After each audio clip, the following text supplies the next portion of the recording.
Football বিশ্বের আতঙ্কের নাম ব্রাজিল। তবে ২০২২ বিশ্বকাপের পর থেকে ব্রাজিল হারিয়ে যেতে থাকে। পরিস্থিতি এমন দাঁড়ায় নিন্দুকেরা ব্রাজিলকে বিশ্বকাপের প্রতিযোগিতায় দেখে না। কিন্তু ব্রাজিল তো ব্রাজিলই, আর সেই ধারাবাহিকতা বজায় রেখে ডন কার্লো আনচেলত্তির যুগ শুরু হয় ব্রাজিলে।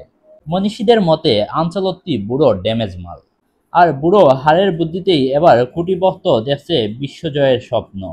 যদিও আনচেলত্তি ব্রাজিলের খেলাকে এখন আর শৈল্পিকতায় সীমাবদ্ধ রাখতে চান না, তিনি চান বিশ্বজয় করতে।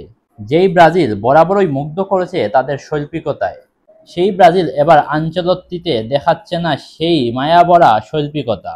তবে আনচেলত্তি দেখাচ্ছে কুটিবক্তকে স্বপ্নজয়ের আশা। মিশন হেক্সা ২০২২ বিশ্বকাপের পর হতে আশা ফুরিয়ে এলেও এইবার আনচেলত্তির অধীনে শিওর জয়ের আশা নিয়ে খেলা দেখতে বসেছিল সমর্থকরা।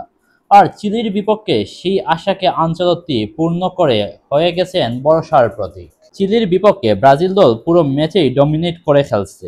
খেলা দেখে মনে হয়েছে এটা ইউরোপের ব্রাজিল। আর তাই তো ধারাবাহিক প্রেসিং করে চিলিকে ৩-০ গোলের ব্যবধানে উড়িয়ে দিয়েছে টিম ব্রাজিল। আনচেলত্তির অধীনে খেলা ৩টি ম্যাচে ব্রাজিল বেশ ভালো করছে, তাই তো ভক্তদের আশাও বেশ বড় হয়ে গেছে এইবার। সেই ২০০২ বিশ্বকাপের পর হতে বারবার মিশন হেক্সা মিস হচ্ছে ইউরোপীয় দলের সাথে ধাক্কা খেয়ে। তবে এইবার লক্ষ্য একই, তবে পথটা সম্পূর্ণ ভিন্ন। ইউরোপীয় মাস্টারমাইন্ড আনচেলত্তি এইবার ব্রাজিলকে সঠিক পথ দেখাবেন। এতদিন একজন মাস্টারমাইন্ডের অভাব থাকলেও আনচেলত্তি বুঝিয়ে দিলেন তিনি ব্রাজিলকে নিয়েই বিশ্বজয় করতে আসছেন।